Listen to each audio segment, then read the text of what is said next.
അപ്പം എന്തൊക്കെ കാരണങ്ങൾ കൊണ്ടാണ് വെരിക്കോസ് വെയിൻ വരുന്നത്, അതുപോലെ തന്നെ നമ്മൾ ഭക്ഷണത്തിൽ എന്തൊക്കെ കാര്യങ്ങൾ ഇൻക്ലൂഡ് ചെയ്താലാണ് നമുക്ക് അതുമൂലം ഉണ്ടാകുന്ന ബുദ്ധിമുട്ടുകൾ കുറയ്ക്കാൻ പറ്റുന്നത് എന്നതിനെക്കുറിച്ചൊക്കെ നോക്കാം. അപ്പോൾ വെരിക്കോസ് വെയിനെ കുറിച്ച് നോക്കുന്നതിന് മുൻപ് നമുക്കറിയാം, നമ്മുടെ ശരീരത്തിൽ ഹൃദയത്തിൽ നിന്നും ശരീരത്തിൻ്റെ പല ഭാഗങ്ങളിലോട്ടും രക്തം, അതായത് ശുദ്ധരക്തം പോകുന്നുണ്ട്. ഇത് ധമനികൾ വഴിയാണ്. അതുപോലെ തന്നെ ശരീരത്തിൻ്റെ പല ഭാഗത്തു നിന്നും അശുദ്ധ രക്തം നമ്മുടെ ഹൃദയത്തിലോട്ട് വരുന്നത് സിരകൾ വഴിയാണ്.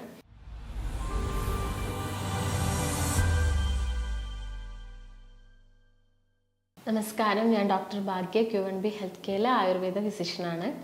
പിന്നെ ഞാൻ നിങ്ങളുമായിട്ട് ഡിസ്കസ് ചെയ്യാൻ വന്നിരിക്കുന്ന ടോപ്പിക്ക് വെരിക്കോസ് വെയിനെ കുറിച്ചിട്ടാണ്. ഒരുപാട് ആളുകളിൽ ബുദ്ധിമുട്ടും പ്രശ്നങ്ങളൊക്കെ ഉണ്ടാക്കുന്ന ഒരു അസുഖമാണ് വെരിക്കോസ് വെയിൻ.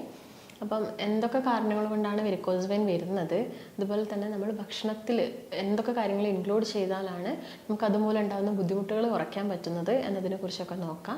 അപ്പോൾ വെരിക്കോസ് വെയിനെ കുറിച്ച് നോക്കുന്നതിന് മുൻപ് നമുക്കറിയാം, നമ്മുടെ ശരീരത്തിൽ ഹൃദയത്തിൽ നിന്നും ശരീരത്തിൻ്റെ പല ഭാഗങ്ങളിലോട്ടും രക്തം, അതായത് ശുദ്ധരക്തം പോകുന്നുണ്ട്. ഇത് ധമനികൾ വഴിയാണ്. അതുപോലെ തന്നെ ശരീരത്തിൻ്റെ പല ഭാഗത്തു നിന്നും അശുദ്ധ രക്തം നമ്മുടെ ഹൃദയത്തിലോട്ട് വരുന്നത് സിരകൾ വഴിയാണ്. അപ്പോൾ നമ്മുടെ കാലിൻ്റെ, അതായത് മുട്ടിന് താഴത്ത് കാലിൻ്റെ തൊലിക്കടിയിൽ വരുന്ന സിരകൾക്ക് വരുന്ന പ്രശ്നങ്ങൾ കൊണ്ടാണ് എന്ത് സംഭവിക്കുന്നത്, വെരിക്കോസ് വെയിൻ ഉണ്ടാവുന്നത്. അപ്പം ഈ സിരകൾ എന്ന് പറയുന്നത് തൊലിക്ക് അടിയിലായിട്ട് കാണുന്ന സിരകളുണ്ട്, അതിനെ നമ്മൾ സൂപ്പർഫിഷ്യൽ വെയിൻ എന്നാണ് പറയുന്നത്. അതുപോലെ തന്നെ മസിൽസിൻ്റെ അടിയിലായിട്ട് കാണുന്ന സിരകളെ നമ്മൾ ഡീപ്പ് വെയിൻസ് എന്നാണ് പറയുന്നത്. അപ്പോൾ സൂപ്പർഫിഷ്യൽ വെയിൻ എന്ന് പറയുമ്പോൾ കുറച്ച് മുകളിലായിട്ട് നേരെ തൊലിക്കടിയിൽ. ഈ സൂപ്പർഫിഷ്യൽ വെയിനിൽ ഉണ്ടാവുന്ന ഈ സിരകൾക്ക് ഉണ്ടാവുന്ന, വാൽവുകൾക്ക് ഉണ്ടാവുന്ന പ്രശ്നം കൊണ്ടാണ് ഇങ്ങനെ വെരിക്കോസ് വെയിൻ വരുന്നത്. അത് ചിലപ്പം പൂർണ്ണമായിട്ടുള്ള അപാകതകളാവാം, അല്ലെങ്കിൽ ഭാഗികമായിട്ടുള്ള അപാകതകളൊക്കെ ആവാം. അപ്പം ഇങ്ങനെ സിരകൾ തടിച്ച് വീർത്ത് വരിക, ചില ആളുകളിൽ തടിച്ച് വീർത്ത് വളഞ്ഞു പൊളഞ്ഞു വരുന്ന ഒരു കണ്ടീഷനൊക്കെ നമ്മൾ കാണാറുണ്ട്. ഇതിനാണ് വെരിക്കോസിറ്റി എന്ന് പറയുന്നത്. എന്നാൽ എല്ലാവരിലും ഇങ്ങനെ ഞരമ്പ് അല്ലെങ്കിൽ സിരകൾ പുറത്തോട്ട് തടിച്ച് വീർത്ത് കാണണമെന്നില്ല. അതിനുള്ളൊരു കാരണം എന്ന് പറയുന്നത്, മെയിനായിട്ട് വെരിക്കോസിറ്റി രണ്ട് രീതിയിൽ വരാം. ഒന്ന് നമ്മുടെ തൊലിക്കുള്ളിലൊക്കെ ആയിട്ട് വരുന്നത്, മറ്റൊന്ന് തൊലിക്ക് പുറത്ത് വരുന്നത്. അപ്പോൾ പുറത്ത് വരുന്നത് കുറച്ചും കൂടി ബൾജായിട്ട് പുറത്തോട്ട് കാണുന്നുണ്ട്. അതിനെ നമ്മൾ എക്സ്റ്റേണൽ വെരിക്കോസിറ്റി എന്നാണ് പറയുന്നത്. മറ്റതിനെ നമ്മൾ ഇൻറ്റേർണൽ വെരിക്കോസിറ്റി എന്നാണ് പറയുന്നത്. അപ്പോൾ ഇതിൻ്റെ ഒരു ലക്ഷണങ്ങളൊക്കെ നോക്കുന്ന സമയത്ത് നമുക്കതിനെ ഗ്രേഡായിട്ട് പറയാം.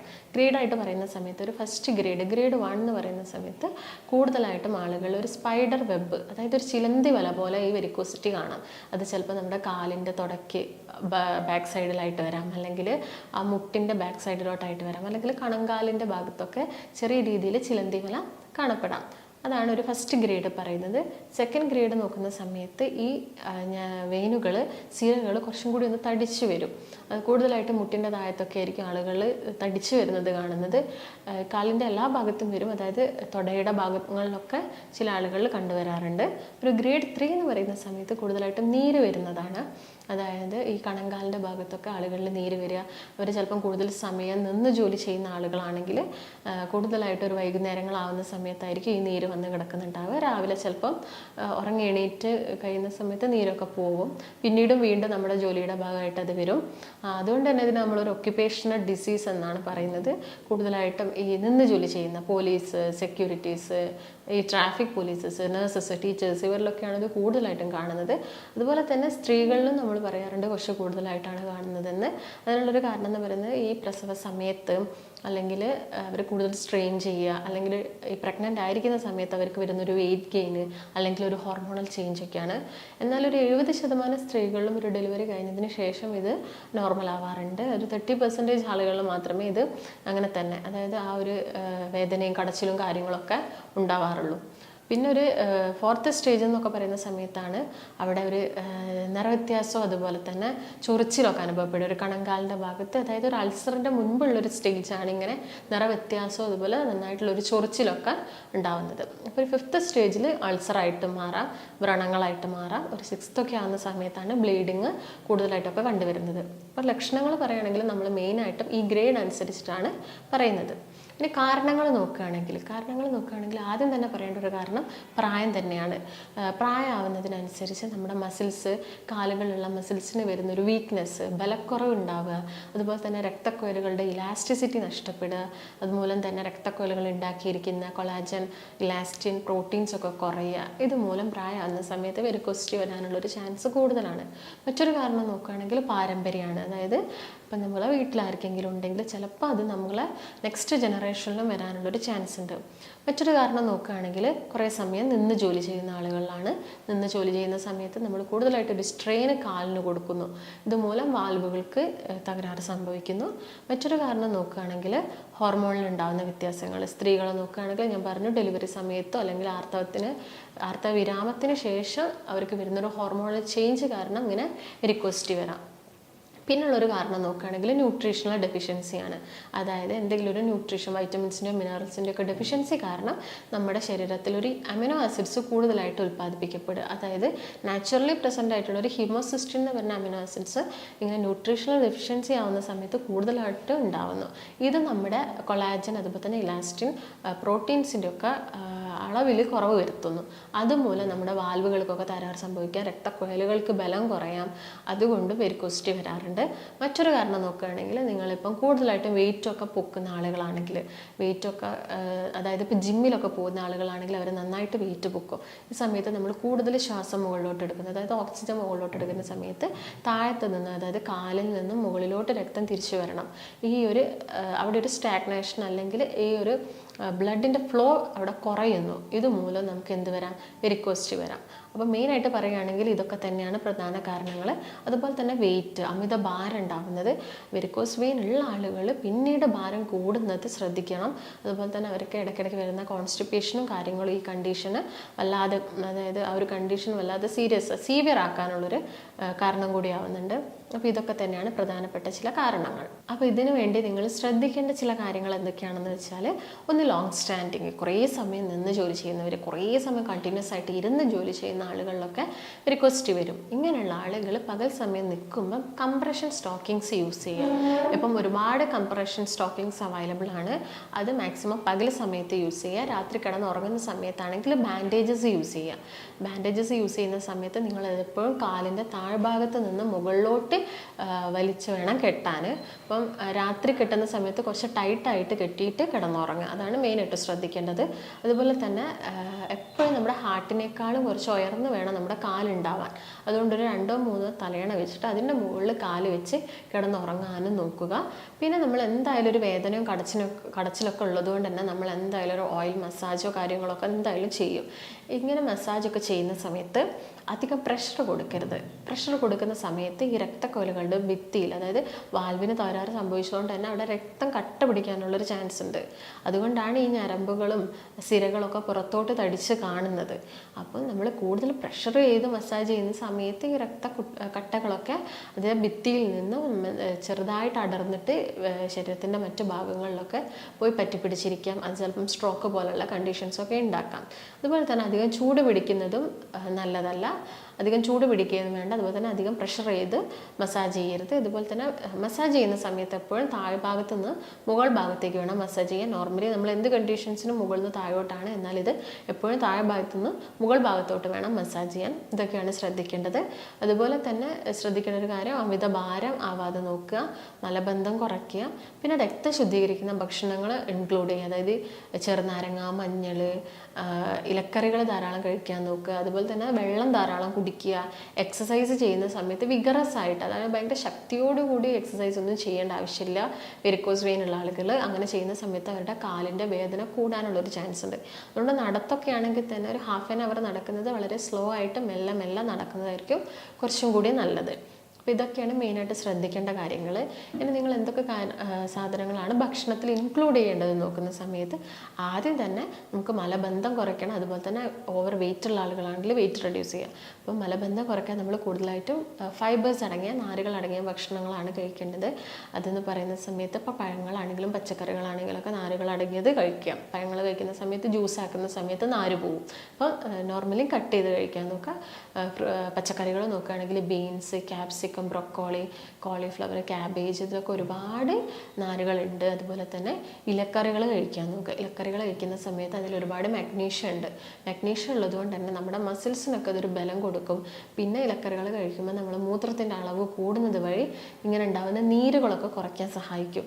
ഇതാണ് ഇലക്കറികൾ കഴിക്കുക. അതുപോലെ തന്നെ തവിടുള്ള ധാന്യങ്ങൾ, അരികളൊക്കെ ഭക്ഷണത്തിൽ ഇൻക്ലൂഡ് ചെയ്യാൻ നോക്കുക. അതോടൊപ്പം തന്നെ ഇഞ്ചി കഴിക്കുക. ഇഞ്ചി കഴിക്കാൻ പറയുന്നത് ഇഞ്ചിയിൽ നമ്മുടെ രക്തം കട്ട പിടിക്കുന്ന ഒരു ഫൈബ്രിൻ എന്ന് പറഞ്ഞൊരു ഘടകമാണ് രക്തം കട്ട പിടിക്കാൻ സഹായിക്കുന്നത്. ഇത് ബ്രേക്ക് ഡൗൺ ചെയ്യാൻ ഇഞ്ചി സഹായിക്കും. അതുകൊണ്ട് ഇഞ്ചി നീര് കഴിക്കാം, അല്ലെങ്കിൽ അത് ചായയാക്കിയൊക്കെ നിങ്ങൾക്ക് ഉപയോഗിക്കാം. മറ്റൊരു കാര്യം പറയുന്നത് റൂട്ടിനാണ്. റൂട്ടിൻ എന്ന് പറയുന്നത് കൊളസ്ട്രോൾ, BP ഒക്കെ കുറയ്ക്കാൻ സഹായിക്കുന്ന ഒരു ഫ്ലാവനോയിഡാണ്. ആൻറ്റി ഇൻഫ്ലമേറ്ററി ആണ്. അതുപോലെ തന്നെ അത് ആൻറ്റി ഓക്സിഡൻ്റ് ആണ്.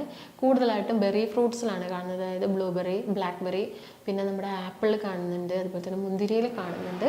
അപ്പോൾ ഇതൊക്കെ ഭക്ഷണത്തിൽ ധാരാളം ഇൻക്ലൂഡ് ചെയ്യാവുന്ന സമയത്ത് നമ്മുടെ വാൽവുകൾക്കൊക്കെ ബലം കിട്ടും. രക്തം കട്ട പിടിക്കുന്നത് നമുക്കറിയാം. വെരിക്കോസിറ്റിയുള്ള ആളുകളിൽ കാലിൻ്റെ ഭാഗത്തൊക്കെ രക്തത്തിൻ്റെ ഫ്ലോ വളരെ കുറവായിരിക്കും. അപ്പോൾ അത് പ്രിവെൻറ്റ് ചെയ്യാനും ഈ റൂട്ടിൻ സഹായിക്കും. അതുപോലെ തന്നെ നമ്മുടെ വെയിൻ്റെ ആരോഗ്യത്തിന് നല്ലതാണ് ബീട്രൂട്ട്. നമുക്കറിയാം ബീട്രൂട്ട് രക്തം കൂട്ടാനൊക്കെ സഹായിക്കുന്ന ഒരു പച്ചക്കറിയാണ്. അപ്പം ബീട്രൂട്ടിൽ ബീറ്റാ സയനിൻ എന്ന് പറഞ്ഞൊരു ഘടകമുണ്ട്. ഈ ഘടകം എന്താ ചെയ്യുന്നത്? നേരത്തെ ഞാൻ പറഞ്ഞ പോലെ തന്നെ നാച്ചുറലി നമ്മുടെ ശരീരത്തിൽ കാണുന്ന ഒരു അമിനോ ആസിഡ്സ് ആണ് എന്ത് പറയുന്നത്? ഹീമോസിസ്റ്റിൻ. ഇതിനെ കുറച്ചുകൊണ്ട് വരും. ഇത് കൂടിയാൽ നമ്മുടെ രക്തക്കുഴലുകൾക്കൊക്കെ ഇത് ബാധിക്കും. അതുകൊണ്ട് ഇത് കുറയ്ക്കാൻ സഹായിക്കുന്നതാണ് എന്ത്? ബീട്രൂട്ട്. അതുപോലെ തന്നെ വൈറ്റമിൻ C റിച്ച് ആയിട്ടുള്ള ഫ്രൂട്ട്സുകൾ, അതായത് സിട്രസ് ഫ്രൂട്ട്സുകൾ, മുസമ്പി, ഓറഞ്ച്, ചെറുനാരങ്ങ, ഇതൊക്കെ ധാരാളം കഴിക്കാൻ നോക്കുക. ഇതൊക്കെ നമ്മുടെ രക്തക്കുഴലിൻ്റെ ബലം കൂട്ടാനും അതുപോലെ തന്നെ രക്തം കട്ട പിടിക്കുന്നതൊക്കെ കുറയ്ക്കാനൊക്കെ സഹായിക്കും. അതുപോലെയാണ് വൈറ്റമിൻ E അടങ്ങിയിട്ടുള്ള അവക്കാഡോ അഥവാ ബട്ടർ ഫ്രൂട്ട്, വെണ്ണപ്പഴം എന്നൊക്കെ നമ്മൾ പറയും. അത് ബ്ലഡ് കട്ട പിടിക്കുന്നത് കുറയ്ക്കും. വൈറ്റമിൻ E നമുക്കറിയാം ഒരു ബ്ലഡ് തിന്നറാണെന്ന് നമുക്കറിയാം. അതിന് ഹെൽപ്പ് ചെയ്യും. അതുപോലെ തന്നെ ശതാവരി നല്ലതാണ്. ശതാവരി എന്ന് പറയുന്ന സമയത്ത് ആസ്പെരാഗസ് നമുക്കറിയാം, അതിൻ്റെ സ്പ്രൗട്ട്സ് ഒക്കെ ഇപ്പം അവൈലബിൾ ആയിട്ട് കിട്ടും. ഈ മുളകൾ അത് നമുക്ക് തോരനായിട്ട് അല്ലെങ്കിൽ കറിയൊക്കെ വെച്ചിട്ട് കഴിക്കാവുന്നതാണ്. അതുപോലെ തന്നെ ജീരകജലം, വെറും വയറ്റിൽ ജീരകജലം കുറയ്ക്കുന്നത് പെയിനൊക്കെ കുറയ്ക്കാൻ സഹായിക്കും. അതുപോലെ നിങ്ങൾക്ക് ഇങ്ങനെ നന്നായിട്ട് ബ്ലീഡിങ്, അൾസറൊക്കെ വന്നിട്ട് ബ്ലീഡിങ് ഉള്ള സമയത്ത് നമുക്ക് അവിടെ ഐസ് പാക്സും കാര്യങ്ങളൊക്കെ വെച്ച് കൊടുക്കാം. അതുപോലെ ഈ ചൊറിച്ചിലോ ബ്ലാക്കിഷ് ഡിസ്കളറേഷനൊക്കെ വരുന്ന ഭാഗത്ത് നമുക്ക് ചുക്ക്, ഇഞ്ചി ഉണങ്ങിയ ചുക്ക് പൊടിച്ചിട്ട് കുറച്ച് ചൂടുവെള്ളമൊക്കെ മിക്സ് ചെയ്തിട്ട് ആ ഭാഗത്ത് നമുക്ക് ഒരു പേസ്റ്റ് പോലെ അപ്ലൈ ഒക്കെ ചെയ്ത് കൊടുക്കാം. അപ്പോൾ ഇതൊക്കെയാണ് നിങ്ങൾ ഭക്ഷണത്തിൽ ഇൻക്ലൂഡ് ചെയ്യേണ്ടത്. അതുപോലെ തന്നെ നമുക്ക് വീട്ടിൽ ചെയ്യാൻ പറ്റുന്ന ചില കാര്യങ്ങളോ ഇതൊക്കെയാണ്. അപ്പം ഭക്ഷണത്തിൽ നിന്ന് ഒഴിവാക്കേണ്ട കാര്യങ്ങൾ എന്ന് പറയുമ്പം എപ്പോഴും ഞാൻ പറയുന്ന പോലെ തന്നെ തവിട് ഇല്ലാത്ത അരി എന്ന് പറയുന്ന സമയത്ത് നമ്മൾ വൈറ്റ് റൈസ്, മൈദ അടങ്ങിയ ഭക്ഷണം, ബ്രെഡ്, ബിസ്ക്കറ്റ്സ് പോലുള്ള സാധനങ്ങളൊക്കെ ഒഴിവാക്കണം. പിന്നെ ഒഴിവാക്കുന്ന സമയത്ത് നമുക്ക് ഇൻസുലിൻ കുറയ്ക്കാനും പറ്റും. അതുപോലെ തന്നെ വെയിറ്റ് കുറയ്ക്കാൻ പറ്റും. പഴങ്ങളും പച്ചക്കറികളൊക്കെ കഴിക്കുന്ന സമയത്ത് അതിൽ കാലോറീസ് കുറവായതുകൊണ്ട് വെയിറ്റും കൂടില്ല. അതാണ് ശ്രദ്ധിക്കേണ്ടത്. അതുപോലെ തന്നെ ഉപ്പടങ്ങിയ ഭക്ഷണം കഴിക്കുന്ന സമയത്ത് എന്താണ് സംഭവിക്കുന്നത്? ശരീരത്തിൽ ജലാംശം കൂടുന്നു. ജലാംശം കൂടുന്ന സമയത്ത് സിരകളിലും ധമനികളിലൊക്കെ പ്രഷർ കൂടുന്നു. അതുകൊണ്ടാണ് BP കൂടുന്നത്. അതുപോലെ തന്നെ നമ്മൾ സിരകളിൽ പ്രഷർ കൂടുന്ന സമയത്ത് വെരിക്കോസിറ്റി വരുന്നു. അതുപോലെ ഷുഗർ അടങ്ങിയ പേസ്ട്രീസ്, കേക്ക്സ് കാര്യങ്ങളൊക്കെ കുറയ്ക്കുക. ഇൻസുലിൻ റെസിസ്റ്റൻസ് കുറയ്ക്കാൻ പറ്റും. അതുപോലെ തന്നെ ആൽക്കഹോൾ നമുക്കറിയാം രക്തദുഷ്ടി ഉണ്ടാക്കും. അങ്ങനെ രക്തദുഷ്ടി ഉണ്ടാക്കിയാൽ വെരിക്കോസിറ്റി വരും. അതുകൊണ്ട് ആൽക്കഹോൾ ഒഴിവാക്കാൻ നോക്കുക. അതുപോലെ തന്നെ ശ്രദ്ധിക്കേണ്ട രക്തദുഷ്ടി ഉണ്ടാക്കുന്ന ചില ഭക്ഷണങ്ങളാണ് ഉഴുന്നെന്ന് പറയുന്നത്. ഉഴുന്ന്, മുതിരയൊക്കെ നമുക്കറിയാം. നമ്മൾ മഴക്കാലത്താണ് കൂടുതലായിട്ടും മുതിര കഴിക്കുക. ചൂടുള്ള സമയത്ത് പിത്തം കൂട്ടും മുതിര കഴിച്ചാൽ. അതുകൊണ്ട് തന്നെ രക്തദുഷ്ടി ഉണ്ടാവും. അതുകൊണ്ടാണ് മഴക്കാലത്ത് കഴിക്കുന്നത്. അതുപോലെ തന്നെ ഉഴുന്ന് കഴിക്കുന്ന സമയത്ത് ഈ അൾസർ ഉള്ള ആളുകൾക്ക് ചിലപ്പം ഉഴുന്ന് കഴിച്ചാൽ ഈ അൾസർ പൊട്ടിപ്പോകാനുള്ളൊരു ചാൻസ് ഒക്കെ ഉണ്ട്. പൊട്ടി അത് ഒലിക്കാനുള്ളൊരു ചാൻസ് ഒക്കെ ഉണ്ട്. അതുകൊണ്ട് ഉഴുന്ന് ഒഴിവാക്കുക, മുതിര ഒഴിവാക്കുക. എള്ള് രക്തം കൂട്ടുകയും പിത്തദുഷ്ടി ഉണ്ടാക്കുകയൊക്കെ ചെയ്യും. അത് ഒഴിവാക്കുക. ശർക്കര ഒഴിവാക്കേണ്ടതുണ്ട്. ചില പ്രോട്ടീൻസ് നിങ്ങൾ ഒഴിവാക്കേണ്ടി വരും. ചില ആളുകൾക്ക് പാൽ അലർജി ആയിരിക്കും. ഈ അൾസർ വരുന്ന ആളുകൾക്ക് പാല് ചിലപ്പം കംപ്ലീറ്റ് ആയിട്ട് അവർ ഒഴിവാക്കിയാൽ ചിലപ്പം ഈ അൾസർ കംപ്ലീറ്റ് ആയിട്ട് മാറും. അതുപോലെ തന്നെ തൈര് ഒഴിവാക്കേണ്ടതുണ്ട്. പുളിയുള്ള മോര് ഒഴിവാക്കണം. അപ്പം അൾസർ ഒന്നും ഇല്ലെങ്കിൽ നിങ്ങൾക്കിത് ആഴ്ചയിൽ ഒരു 1-2 തവണ തൈരൊക്കെ എടുക്കാം. അധികം പുളി ഇല്ലാത്ത തൈര് എടുക്കണം. അപ്പം ബാക്കിയുള്ള ദിവസങ്ങളിലൊക്കെ നിങ്ങളിത് ഒഴിവാക്കണം. ചിലപ്പോൾ ഇങ്ങനെ അൾസറുള്ള ആളുകൾ ചിലപ്പോൾ ചായ കുടിക്കുന്നത് വരെ ഒഴിവാക്കേണ്ടി വരും. കാരണം ആ ചെറിയൊരു എമൗണ്ട് പാൽ ചായയാണ് കുടിക്കുന്നതെങ്കിലും അതും അൾസർ ഉണ്ടാക്കും. അതുപോലെ തന്നെ നിങ്ങൾ ഈ ഷെൽ ഫിഷുകൾ മാക്സിമം ഒഴിവാക്കാൻ നോക്കുക. അതുപോലെ പകൽ സമയത്ത് കൂടുതൽ കിടന്നുറങ്ങുന്നുണ്ടെങ്കിൽ ആ ഒരു ശീലം ഒഴിവാക്കണം. കാരണം പകൽ സമയത്ത് ഉറങ്ങുന്ന സമയത്ത് ഈ വ്രണങ്ങൾ ഉണങ്ങാൻ കൂടുതൽ സമയമെടുക്കും. അതുകൊണ്ട് പകൽ സമയത്ത് കിടന്നുറങ്ങുന്നത് ഒഴിവാക്കുക. അപ്പോൾ ഇതൊക്കെ തന്നെയാണ് പ്രധാനമായിട്ട് ശ്രദ്ധിക്കേണ്ടത്. അതുപോലെ തന്നെ വ്രണമൊക്കെ ആകുന്ന സമയത്ത് നമ്മൾ ചൂടുവെള്ളമൊക്കെ ഉപയോഗിച്ചിട്ട് വ്രണം കഴുകി നല്ല വൃത്തിയായിട്ട് ക്ലീനായിട്ട് ഹൈജീനിക്കായിട്ട് വെക്കണം. ഇല്ലെങ്കിൽ ഇൻഫെക്ഷൻസും കാര്യങ്ങളൊക്കെ കൂടും, അത് സ്പ്രെഡ് ആവാനുള്ള ചാൻസും അതാണ്. അപ്പം നമ്മൾ കൂടുതലായിട്ടും കാർബോഹൈഡ്രേറ്റ്സ് കുറച്ചുകൊണ്ട് മറ്റുള്ള ഭക്ഷണങ്ങൾ ഇൻക്ലൂഡ് ചെയ്യാൻ നോക്കുക. കാരണം വെയിറ്റ് കൂടരുത്, പക്ഷേ മസിൽ ബൾക്ക് ഉണ്ടാവുകയും വേണം. നമുക്ക് മസിൽ ബൾക്ക് കുറഞ്ഞാൽ നമുക്ക് ആ ഒരു വീക്ക്നെസ്സും കാര്യങ്ങളൊക്കെ ഉണ്ടാവും. അപ്പോൾ മെയിനായിട്ട് ശ്രദ്ധിക്കേണ്ടത് ഇതാണ്. പിന്നെ ആയുർവേദത്തിൽ കുറച്ച് അഡ്വാൻസ്ഡ് ആയിട്ട് അല്ലെങ്കിൽ നെക്സ്റ്റ് സ്റ്റേജിലൊക്കെ നമ്മൾ സിരാവ്യതം പോലുള്ള ട്രീറ്റ്മെൻറ്റ്, അതായത് നീഡിൽ ഉപയോഗിച്ച് നമ്മൾ ആ ഒരു ഭാഗത്ത് പങ്ക്ചർ ചെയ്തിട്ട് ചീത്ത രക്തങ്ങളൊക്കെ ഒഴിവാക്കി ദൂഷിച്ച രക്തങ്ങളൊക്കെ ഒഴിവാക്കുന്ന ട്രീറ്റ്മെൻറ്റ് ഉണ്ട്. അതുപോലെ തന്നെ ജലൗകാവചരണം എന്ന് പറയുന്നത് അട്ട ചികിത്സയാണ്. അട്ട ഉപയോഗിച്ച് നമ്മൾ ആ ഒരു ഭാഗത്തെ രക്തത്തെയൊക്കെ ശുദ്ധീകരിക്കുന്ന മെത്തേഡും ഉണ്ട്. അപ്പോൾ നിങ്ങൾക്ക് എല്ലാ കാര്യങ്ങളും മനസ്സിലായെന്ന് വിചാരിക്കുന്നു. അപ്പോൾ എന്തെങ്കിലും സംശയങ്ങളോ കാര്യങ്ങളോ ഉണ്ടെങ്കിൽ താഴെ കാണുന്ന നമ്പറുമായിട്ട് ബന്ധപ്പെടുക. ഒരുപാട് ട്രീറ്റ്മെൻറ്റ്സ് വെരിക്കോസ് വെയിന് വേണ്ട ഒരുപാട് ട്രീറ്റ്മെൻറ്റ്സും കാര്യങ്ങളും ആയുർവേദത്തിൽ അവൈലബിൾ ആണ്. അപ്പോൾ നമുക്ക് മറ്റൊരു നല്ല വീഡിയോ ആയിട്ട് വീണ്ടും കാണാം. നന്ദി.